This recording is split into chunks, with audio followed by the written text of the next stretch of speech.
I would like to inform all of the guest speaker and also the audience due to the technical issues. One of the guest speakers will join later. So let me start our webinar today. Good evening, Excellency, Honorable Speaker, ladies and gentlemen. A warm welcome to the ASIP special webinar. I am Delina, a junior researcher at ANCO Social Innovation Park, and it is a great honor to be the moderator for tonight's webinar. Before moving on to the agenda today, I would like to briefly introduce ASIP. ANCO Social Innovation Park, or ASIP for short, is a non-profit entity affiliated with the Asian Vision Institute that aims to develop knowledge on social innovations and provide sustainable and innovative solutions to local Cambodian enterprises. So today's webinar brings you to the topic of the benefit role of ASIP in developing in Cambodia, which aim to look at the benefits of ASIP that spill over to Cambodia, as well as the challenges that Cambodia would face and how Cambodia can shield or improve its economy by being a member of this free trade agreement. So before starting our program, please allow me to warmly welcome our honorable speaker waiting on the screen to share their remarkable comments regarding the topic. First, I would like to introduce His Excellency Samhain Boda. He began his career as an international relations officer at the Ministry of Social Affairs, Veteran and Youth Rehabilitation of the Royal Government of General at the Cambodian National Council for Children. Despite his achievement in government sector, His Excellency also had earned multiple postgraduate degrees in the field of commerce. His Excellency was appointed the positions of Under Secretary of State at the Ministry of Commerce in 2018 and Secretary of State at the Ministry of Commerce in 2023. Our second guest speaker is Ms. Chuan Sainu, is a Deputy Director at the Information Research and Analysis Group, Ministry of Foreign Affairs and International Cooperation. She is also a lecturer at the Institute of International Study and Public Policy, and she is also a research fellow at the Asian Vision Institute. She received her master's degree in public policy from the University of Auckland, New Zealand. And our third guest speaker, which is Mr. Won Panat, he still has problems with his connection issue. He is a lecturer at the Institute for International Study and Public Policy, and he is also a research fellow of Asian Vision Institute. He currently holds a Master of Arts in International Relations from Ritsumeikan University, Japan. As an international relations scholar, his research interests include Cambodian relations with East Asian countries and the U.S. international politics, as well as the security study. So after go through the background of our guest speaker, I believe that not only me, but also the audience and ASIP member as well feel motivated and inspired by the background of our guest speaker. So I would like to, again, as a moderator myself, I would like to express my deep appreciations to our guest speaker for taking the time to share their knowledge and perspective in this regard. So now, without further ado, let's start our first question today.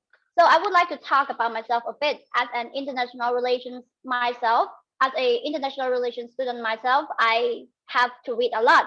So when I have to read about ASEAN affairs and also ASEAN achievement, one thing that always came across to me is the concept of ASIP.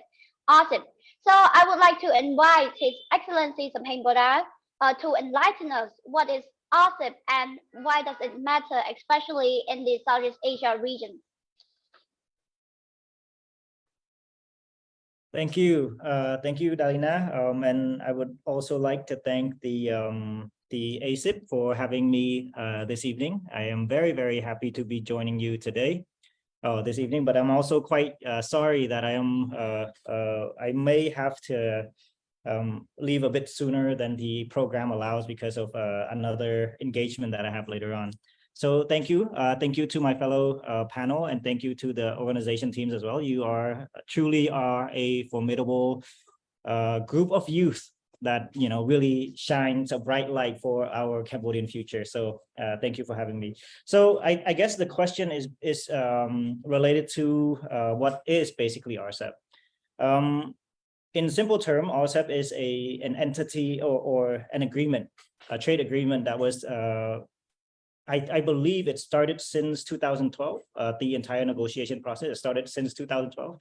So we think about it, now is 2023. That's like more than 10 plus years already since its inception. And it had gone through a few developments throughout the stages, but then it came into effect in January 2022. The RCEP itself has a member of 15 countries that include all the ASEAN member states. The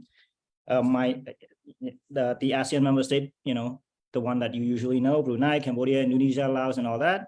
And then you have the +3 states that include China, Japan, and South Korea. But in addition to that, you also have the +6, which include Australia, New Zealand, 2 of the Oceania countries. So in total, there are 15 countries. And if you think about it, all of these 15 countries together, that's like the biggest regional, trade agreement that has ever been entered into force. So once this agreement was entered into force on the 1st of January in 2022, it has become quite renowned because there is no other regional trade agreement of this size.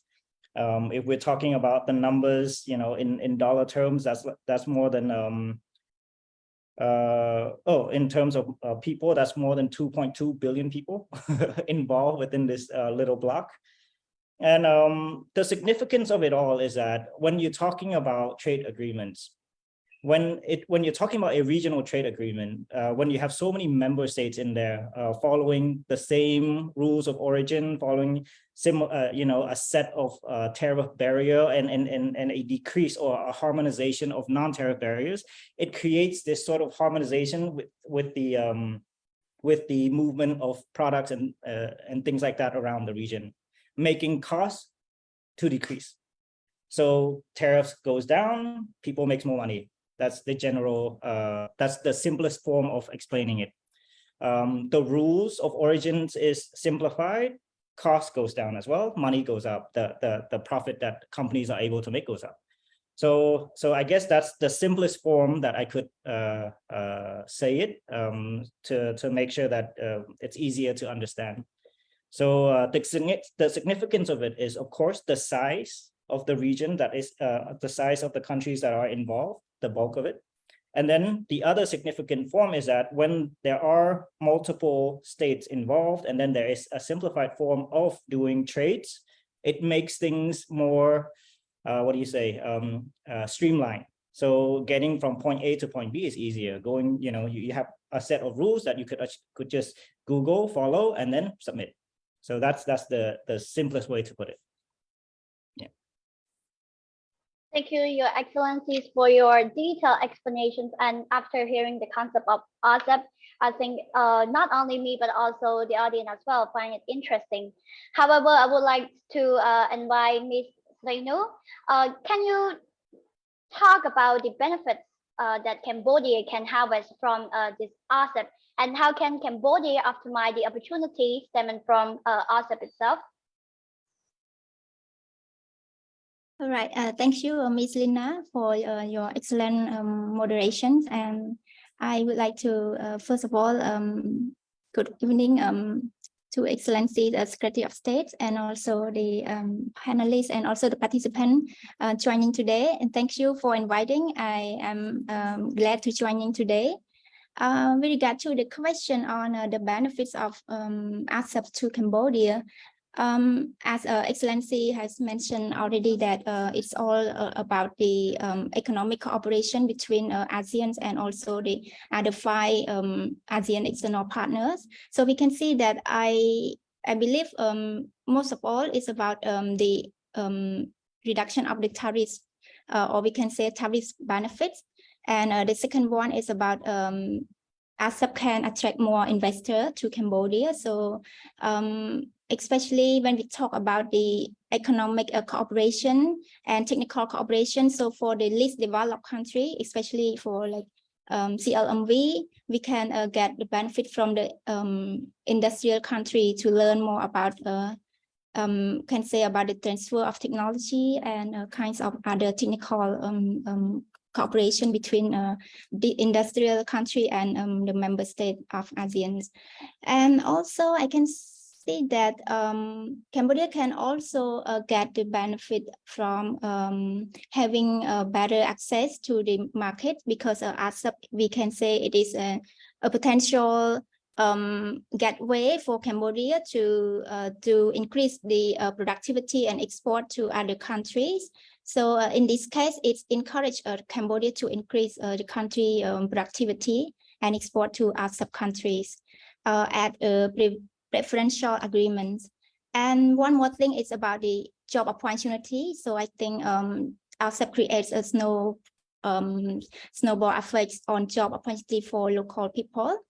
And based on the IMF agree that ASEP and other bilateral free trade agreement, especially for Cambodia-China free trade agreements, IMF agree that will support Cambodia economic growth during this post-COVID-19 social economic recovery at a medium term. So I think even though we can say that Cambodia has ASEAN +1 FTA with the ASEAN member state and other country in the ASEP member states, but we can see that there are other benefits that Cambodia can get from that area, including like the rules of origin that Excellency has mentioned, the custom procedure and trade facilitation, the standards, technical regulation, and conformity assessment procedure. So this is a kind of a new area besides the FTA +1 between ASEAN and, for example, like China, like New Zealand, Australia. Yes.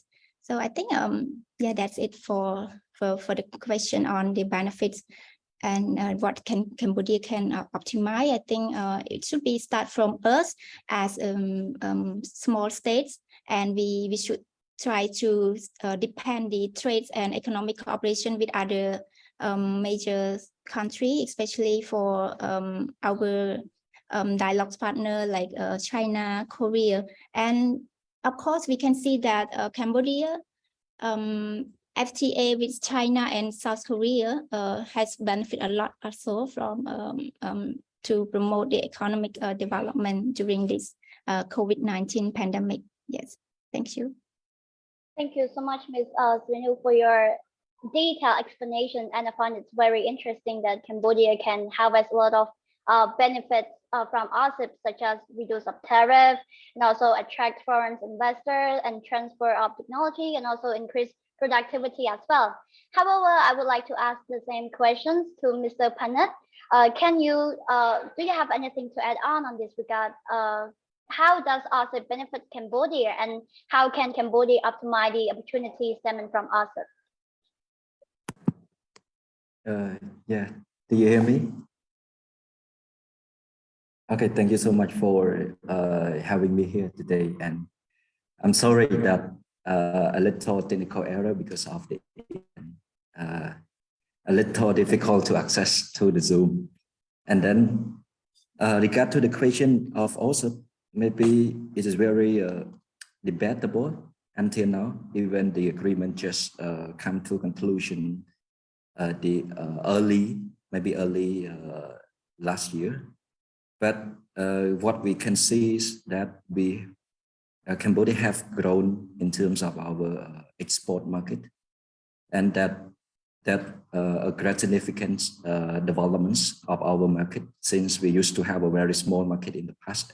Even though we have the existing free trade agreement with China, with South Korea, but we still need a mega trading, FTA block. If allow me to say, this is one of the a big trading block, and the benefit that Cambodia can, can obtain from this mega block regarding we can expand our market widely, not just to between the existing, also participating country, but also with the other that we don't have a free trade agreement with like before. And by having 15 member states, we expect that our market will broaden. And imagine that when the markets start to expand, the matter regarding our strong how to make our product, qualified in order to reach the requirement or to meet the requirements set by ASIP. And we actually know that ASIP has around 20 chapters, and the chapters to me is kind of complicated. But when we read one by one, we learn that at a small state and developing country, Cambodia can earn much more than we lose by being a part of the ASIP itself. And one more thing is that we hope to improve, by having this trade agreement, we hope to improve our existing product, mainly to make it more, competitive. Like we have the garment sectors, right? This is one of our potential product that trade with the most of Western country, including the US and also European country. And then having also, it means that it makes us to diverse this product more broadly to the Japanese market and also the Chinese one. And from what I observed, that the trade increased from Cambodia to the top 5 export country include Vietnam, because we have the trade agreement, which is awesome. And then our expansion in terms of trade include Vietnam, China, Japan, and these three countries, play very important role. Even not we don't have ASIP before, but we still have the trade. By having ASIP, we can double our trade with this country as well. And as the other panelists mentioned about the investment opportunity, yes, of course, I agree with that. And with open for a new channel for investment to engage with Cambodia more widely. Since that regarding the labor cost, we have a very cheap and low labor cost, and those high industry countries like Japan, South Korea, they can come to Cambodia by hire our labor to work for them. So that very competitive, and it would earn benefits for our country that much. So in short, I think that benefit to our country more than we lose. Yeah, thank you. Thank you, Mr. Panat, for your amazing explanation. And after hearing our panelists has been explain about their perspective, we can see that not only Cambodia can achieve or harvest the opportunity from ASIP itself, but also the members that are or the partnerships in the agreement also receive a huge lot of the benefits. However, I would like to invite Your Excellency Samhemboda for the next questions. What are the practical solutions that Cambodia need to exercise to further integrate and to be an important player in the region, especially in the Southeast Asia region itself? A lot, actually. If you think about it, because RCEP is a trade agreement that encompasses many parts of trade itself, and it also involves with many key players within our trade blocks. So we have a lot of the bigger player, like we have a huge chunk of our trade with China, and then we have a huge chunk of our trade with Japan as well, which we don't have an FTA with. So what the RCEP does provide is that it provides that sort of stepping stones for businesses to start thinking about how they can benefit further from a decrease in tariffs, as well as a decrease in the complications of non-tariff barriers as well. So in order for most businesses to benefit from that sort of provision, there are a few things that most businesses need to keep in mind, as well as the government, I guess. So I guess on the higher level, on the macro level, the government will need to, us in general, would have to learn, not learn, but would have to ensure that there is sustainability in the way we manage natural resources, especially the wealth of our natural resources. And that way we could use those natural resources to trade. That's one thing, because we are we are quite rich in that term. We can also improve our connectivity and investments. This is something I believe is new, as well as Mr. Panat had mentioned earlier as well. is making sure that we put the right investment into the right field or into the right sector in order for those sectors to flourish and be able to export. Because to be honest, when you go into these sort of trade agreement, what you want to do is export so that you could actually, the people in the country could make more money from, could attract more money from outside. So, into urban infrastructures, into facilities that help encourage people to improve their products and services. Of course, fostering entrepreneurship is a big thing, and this is also applause to the ASIP as well, because you are one of the entities that help promote entrepreneurships in the country. So with better entrepreneurship, we could help engage these entrepreneurs with outside players or cross-border players in order to trade with them, increasing export potential. Building skills, promoting accountability. This is very important as well. I think for the government, we are fully aware of that. We want to make sure that as our public policy increases accountability of governmental institutions in order to help facilitate trades cross-border as well. Other things, the usual thing, better education, continue to improve the skills and capacity of our SMEs, and improving the ecosystem of doing business in general will help facilitate and improve the practicality of the RCEP itself as well. So I think that's in short, you could do that. I'm thinking, because I do have understand some of the questions that you have as well, like in terms of optimizing opportunities and all that stuff. I want to go into that as well. So things like, the RCEP actually increases trade liberalization a lot. What this means is that it makes barrier to entry for products to go into a member state easier. And what that does is that, before it might take a lot, there might be a lot of standards that you have to meet. The standards is still there, but now it's clearly defined, and you might be able to learn and adapt to that sort of standards quicker in order to bring your products into a new market. So what it basically does is, like Ms. Nu and Mr. Panit had mentioned, is that it promotes access to markets within that block, within that regional block.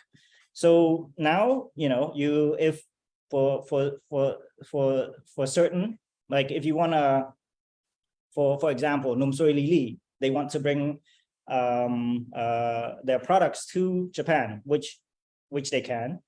And then they could actually read and understand a bit better, because there is a centralized or a single rules of origins on how they could bring their products over. And then there is the decrease in non-tariff barriers as well. So then the actual process of getting that product to Japan is simplified. But of course, there are some other issues that, there are limitations to the RCEP itself, because it's such a big block. So then, when you have, like, imagine if you have 15 people in the same room and getting people to agree on one certain things, of course, people is going to keep pulling back and forth between what benefit their countries and not. So on that terms, there is a reason why that there is an RCEP, and then countries also pursue FTAs as well. I think Ms. Nu and Mr. Panet has also mentioned that, because some of the issues that you would run into is, of course, the RCEP could, the benefit that you could reap from the RCEP could take longer time to come into effect. I think some tariffs is like 20 years in terms of procedural increase.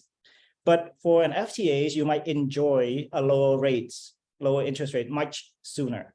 So this is why countries within the RCEP bloc still pursue direct FTAs, like the way Cambodia approached China and Korea as well.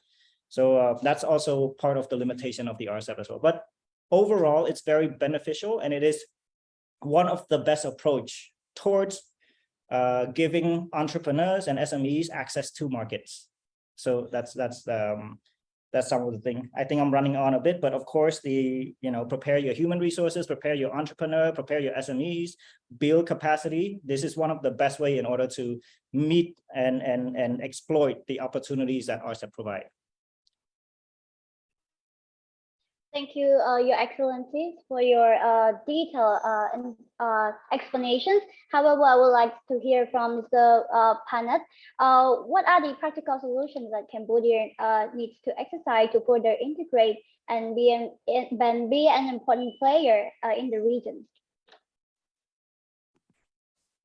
Thank you so much for the question, and thank you, Bong Samhain for giving a very detailed explanation about the practical solution.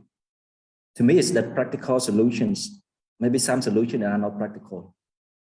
And it's depend on how the policymaker, they think it's practical or it based on the document, for example. Sometimes when you think, you know, the idea come into one and it's hard to implement, it's not really practical at all, right? And in order to be one of the, not a big player, but to me is one of the competitive players in the region, maybe we focus on our human resource developments. Maybe we should upgrade our human resource in all fields in order to grab the benefit from ASIPs. Because we know that having 15 countries, those countries, most of them are skilled laborers. And if we have our labor, you know, in the thought of, you know, low cost labor, for example, but look at our neighboring country like Vietnam and also Thailand. They also have low cost in terms of labor as well, right? In that, they are trying to compete, you know, in the market, you know, with as well, in order to get the opportunity from us. In this sense, human resource developments, I think that we should focus on skilled labors. You know, you don't just, you know, improve all the skills, try to develop all the skills in all sectors. You should identify the prioritized skills that you should, you know, they could be, you know, further strengthened in order to meet the requirement of us. Because in order to produce good with quality, you have skill, you need skilled laborers, right? In that it takes years, but maybe having a member in also give us flexibility in terms of time, because it's we granted almost, especially small country and developing country, almost 20 years in order to you know, prepare ourselves to reach the full elimination in terms of tariff up to 90% of the product. And then in the next 5 years and 10 years from now, Cambodia should identify the prioritized skill level that could be able to you know, produce the qualities, especially the product that can be you know, can be standardized in order to meet the requirement of also. And one more thing is about the investments. When we are talking about investment, is kind of complicated, and I think that not just in Cambodia but also other countries as well. You want to attract the investment as long as you have the good investment law with a good, you know, implementing body. Yeah, we can say is that the authority can implement it well, and then you provide the investment incentive to them. Apart from having the framework of the ASIP, we should have our, you know, authority to you know, provide a very detailed security policy for the investment before they come to invest in our country. In that sense, we hope that to gain more Chinese investment and also Japanese investment, as well as the South Korean investment, to come to invest in our country even more than that, when our investment law is preferable and very, you know, good for them to see the opportunity from Cambodia as well. And one more thing is that another solution that I can see is that Cambodia should be able to, maybe I'm talking about the government level, should be able to identify the product, right? So right now we have our existing product, like we have the ability to produce wood, paper, chemical, rubber, plastic product, all of these things. But to me, it's not really considered as high value added products, right? So in order to gain more benefit from ASIPs, it means that you have to identify, to prioritize, you know, developing from the existing, you know, old product to a very modern product, qualifying, we are called the like industrial product, right? So it could benefit more than we will, you know, we will lose. In this sense, I may have three: investment, human resource, investment law, human resource, and food should think more about the be able to identify the product that could reach the market, especially within the 15 members. Thank you. Thank you, Mr. Panat, for your explanations, and I find it's very, very interesting. So, since Mr. Panat and also His Excellency Bora talking and laying some aspects of the limitations of ASIP, I would like to know about Ms. perspective. What are the limitations of ASIP, and what are the challenges that Cambodia needs to address to enjoy greater benefits from this partnership? All right, thank you, Ms. Lina. Yes, I think Excellency Bora and Mr. Panat has mentioned like quite a lot about the potential limitation, also the challenges of ASIP to the member states. But for me, I think in short, there are some limitations that we may know already. One is about the unequal access to the benefit of ASIP. As we can see that the most economic beneficiary of ASIP should be China, Republic of Korea, and Japan. And for the small state, it's like we can see that there will be unequal access to that benefits, especially in terms of the trade deficit. For example, like based on the figure from the Ministry of Commerce, that the 11th month in 2020 to 22, that for Cambodia export to ASEP like just $5 billion compared to import for about $23 billion.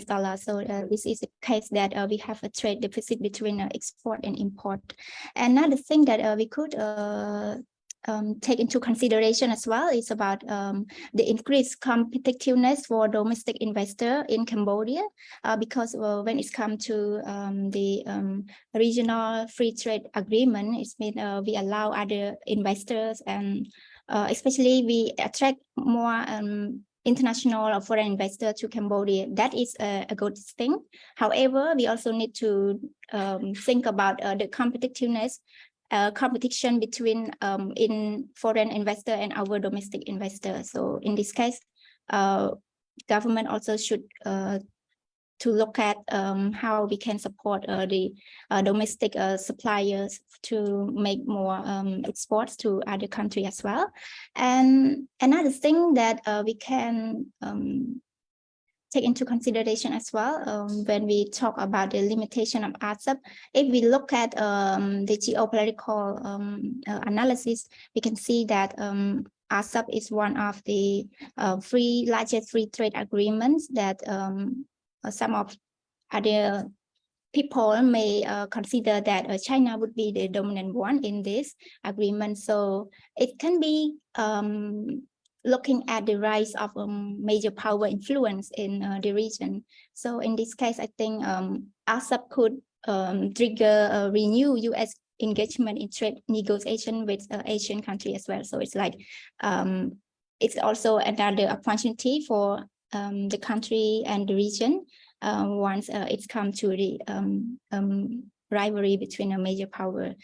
And to address some challenges, due to time constraint, I will briefly talk about this the thing that we could address the challenges. We can see that in terms of the decoupling, instead of decoupling, we should depend the trade and investment imbalance. So Cambodia, as we can know, the trade imbalance, so we should try to depend and promote more trades, especially for the export to other ASEP country, and also the investment in the country for job opportunity, for the development in the country, and especially for economic infrastructure. So in order to increase the productivity, we should consider invest in economic infrastructure to make sure that we have a good and smooth logistics arrangement for that. And another thing is about the effective integrations among the ASEAN. So as I can see that Indonesia now is the ASEAN chair in 2023, and Indonesia have emphasized on the theme they said about ASEAN matters, epicentrum for growth. So it means that ASEAN chair for this year play an important role to Japan ASEAN trade and investments. And Indonesia would like to make sure that the internal ASEAN integration would be better in terms of narrowing the external integration imbalance. So in this case, I think Indonesia would be active player to make sure that even ASIP and even ASEAN economic integration are on the right and positive position for itself and also for ASEAN member state and other ASEP countries. And I think another thing is about the cooperation between the least developed country and the industrial country, especially for New Zealand, Australia, China, South Korea, Japan, that Cambodia should try to promote a technical cooperation, training, sharing best practice amongst us country, and we can learn from each other so that especially for the technological transfer can support the productivity of Cambodia development. Yes. So I think that's all for me. Yes. Thank you. Thank you, Ms. Nu, for your amazing explanations. And now I would like to invite His Excellency Samhemboda to answer the next questions. So now, since you mentioned about the benefits and also the solutions to tackle the problems, so I want to know what is the future outlook of RCEP and Cambodia's economies in general. Thank you. Thank you. Great question. So the simplest answer, I think, after RCEP going into effect for only 11 months or so, there was an increase in revenue already. If I'm not wrong, it was somewhere within the 11 month, there was a 7% increase, and there's actual evidence of the effect of RCEP on that. So so that's one of the easiest ways to show that there is benefit from RCEP. The other things also is that there are expected improvement in many of the areas of the economy, including things like the real income in general is expected to increase at least 1%. And then you would have things like increases in tax revenue of somewhere between 2 to 3%. So all of that, would factor in to more income for every single business or for the private sector in the country as well. Other increases that are expected, things like export, it is projected to increase to somewhere in the 18% margin. So it's quite high. It's going from 9.4 to all the way to 18. And then you have the employment growth. I think both Mr. Panet and Mr. Nu had mentioned also is that employment will improve. Employment will, because there would be more investment into creating more businesses in order for them to be and in order for these businesses to be ready and be equipped for export readiness, they would need to hire people with specialized skills, just like what Mr. Panet had said earlier. So employment would increase in that sense as well. There would be more capacity training and capacity building in that sense to, for our projection, is from 3% to 6%. GDP growth is expected to grow 1.8% as well, from 2% to 3.8%. This, I'm talking about the regional of it all, not just Cambodia. So there are a lot of, great outlooks in that sense for everyone within the RCEP itself. Other things that you could also expect that because I completely agree with what Mr. Panet said, except for the fact that we do have investment law, and we continually improve on the facilities that we provide to investors. And this is one of the reasons why you would see more investment from our close neighbors, including Thailand, Vietnam, and all that. But not just that, we see increased amount of investment from China, from Korea, and Japan as well. And on that note, just because we are part of the RCEP, it makes us much more attractive for further explorations of other FTAs as well. This is one of the reasons why, like for myself, I am part of the team that negotiated the CEPA, the Comprehensive Economic Partnerships agreement with the UAE, with the United Arab Emirates. And we had just recently, got some good news. I think you saw on the news already recently.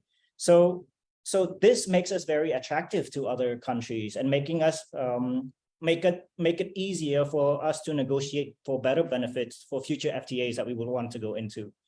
So you could expect that more markets will be opening up for Cambodian products. And you could also expect that there would be better deals that we could negotiate with our future partners as well. So on that note, I'm actually, I always tell this to people. One of the reasons why I like to be in the Ministry of Commerce, I believe Ms. Nu, because she's at the Ministry of Foreign Affairs, they have to deal with a lot of other stuff relating to, geopolitical issue and all that. But when you're in the Ministry of Commerce, all you want to do is make more money for your people. So basically, you negotiate in order to improve development itself. So that's why I'm always so very happy to be part of this, part of my ministry, because all I get to talk about is all of the happy stuff. Let's make more money for our entrepreneurs. Let's find ways to make sure that there's a bigger market, a bigger slice of the pie for our economy to benefit from. Other things also is that when you have, the more trade agreements you have, this is one of the reasons why the WTO keep pushing for multilateralism and all that.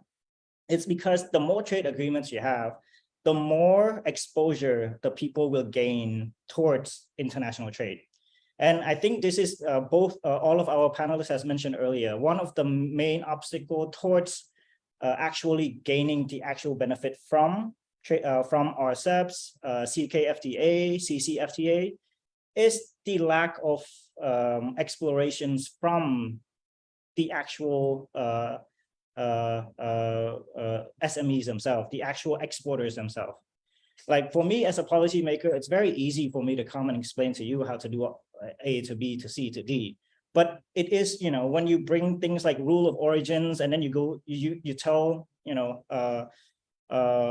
someone that has never been part of policy making, it's very hard to explain it to them, even though they have been doing business forever. Some people has already started to export, but they don't completely understand what rules of origins mean. They just know that this product is made in Cambodia because they produced it in Cambodia. But when in fact, you have to actually have 30+% of everything that you do pre-produce. The majority of it is produced in Cambodia for it to qualify as a made in Cambodia products.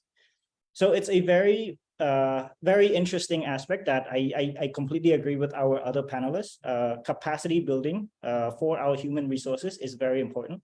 But to be fair, I'm very optimistic in the fact that, speaking to youngsters I'm 40, I'm nearly 40, so I'm no longer young, but there are many younger generations these days that are much more averse in these sort of things. You are much more exposed to the macroeconomics of things. So then it's easier for you to grasp the various benefits that you are able to get from it. So you would expect that the future generation, the future of Cambodia that has learned more about RCEP will be able to build their capacity in that sense as well. So in short, what will improve is the GDP will improve, investment will increase, income will increase, employment will increase, and human resource capability will increase.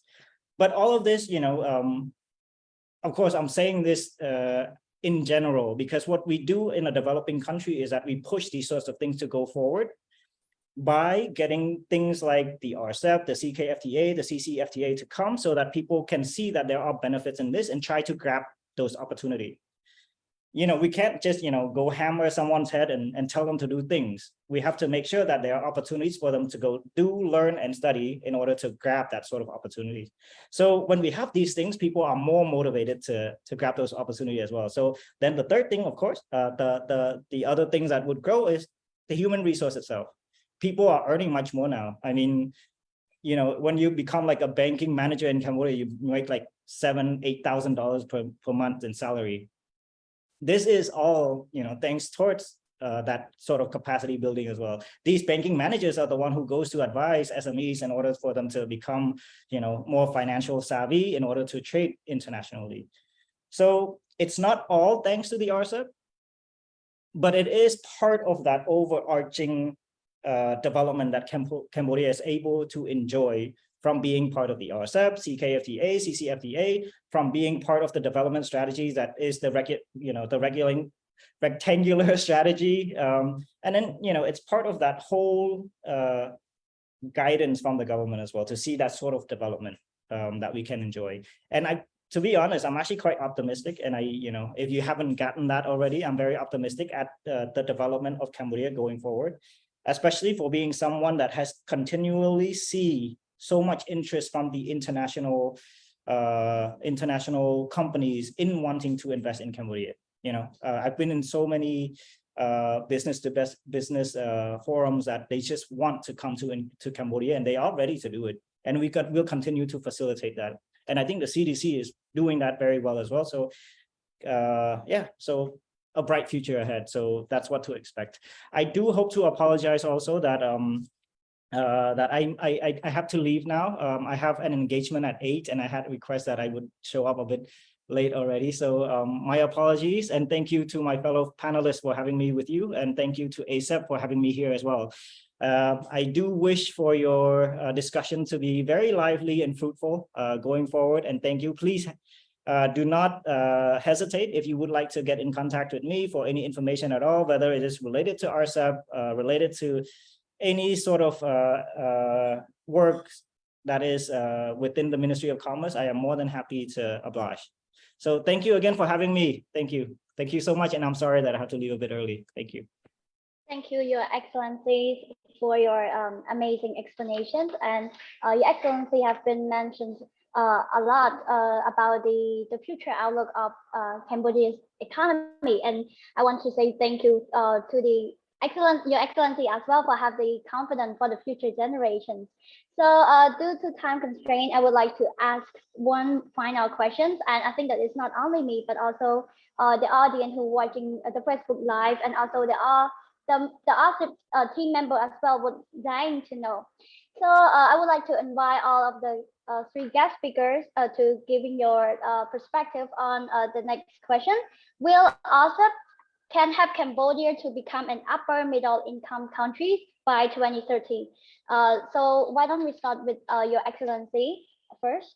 Thank you. I think it was safe to say that from what I said earlier, it's going to be one of the contributing factor. It's not the only contributing factor, of course, but it is going to be one of the contributing factor because it does makes access to market to countries that we do not have a direct FTA with available.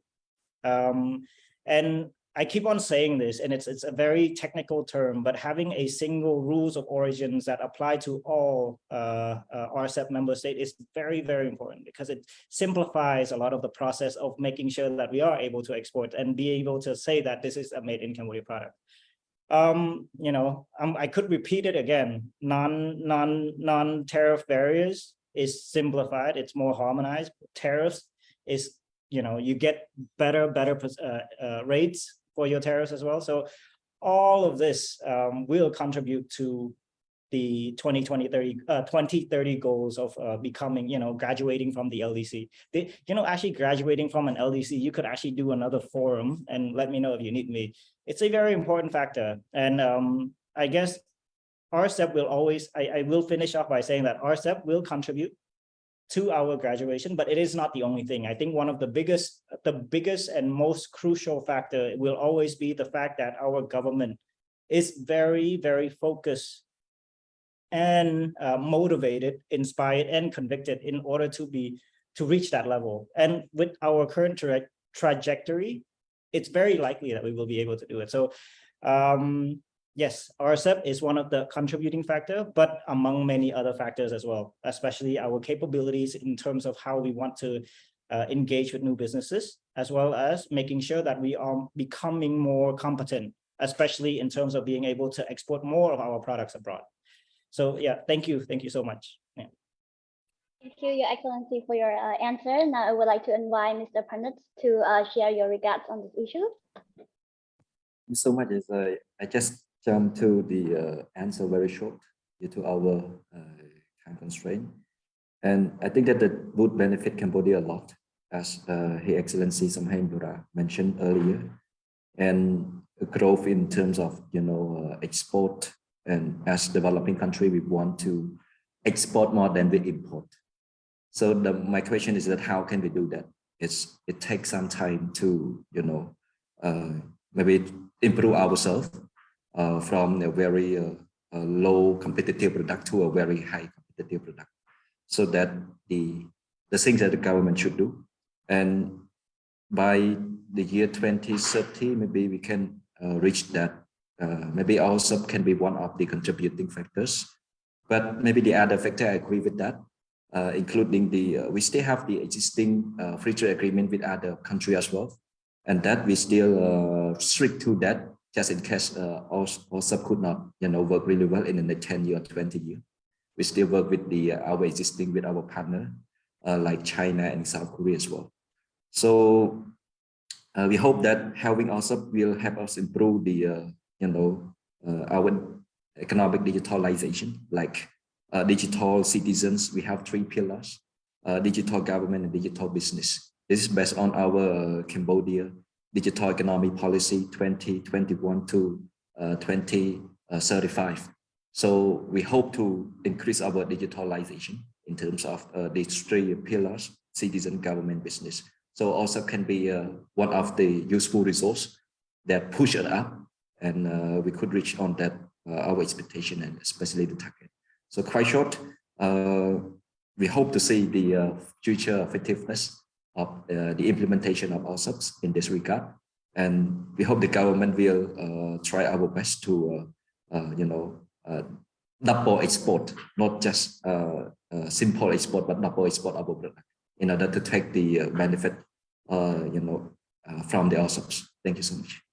Thank you, Mr. Panat. But I would like to invite Ms. Nu. In your opinion, do you think that ASIP can help Cambodia to become an upper middle income country by 2030?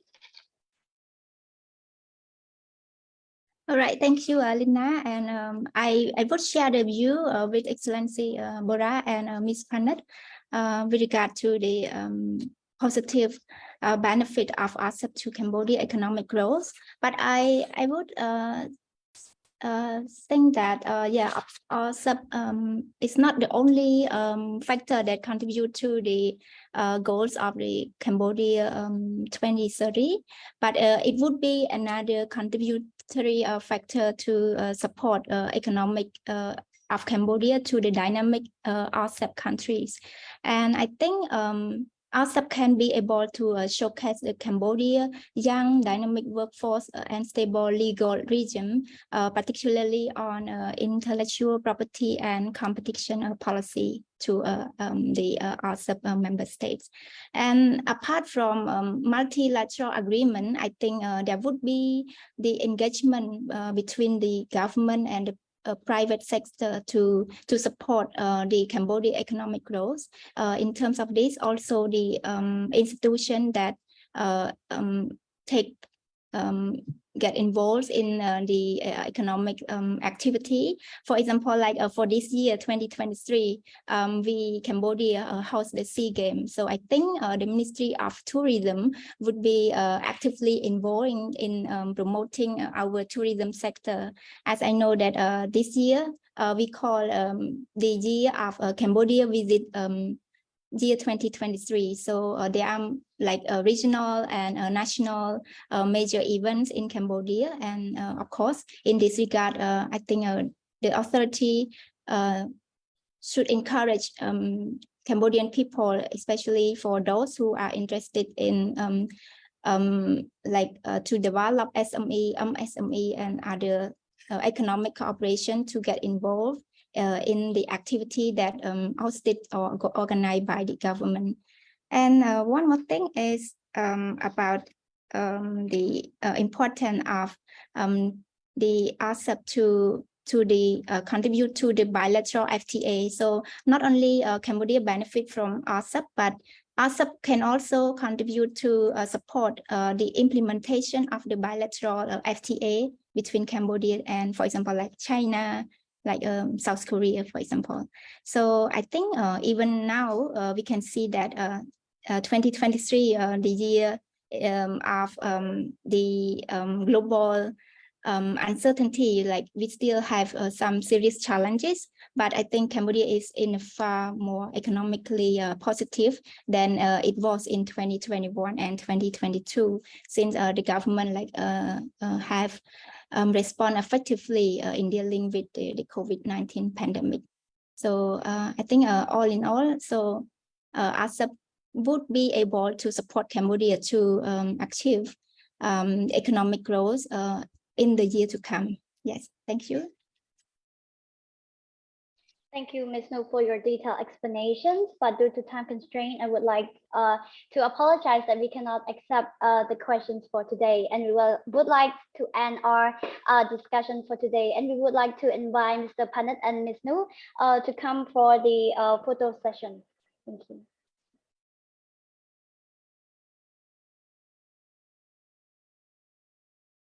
So I think we got it. So once again, I would like to express our appreciations to our guest speaker for spending your Friday night with us. And thank you for everyone for attending today's webinar. That's all we got for you today. We appreciate you signing in, and we hope you learned something today. Please don't forget to support and follow our next activity. We have a lot of in store waiting for you. So thank you. Have a good night and have a good weekend. Goodbye. Bye.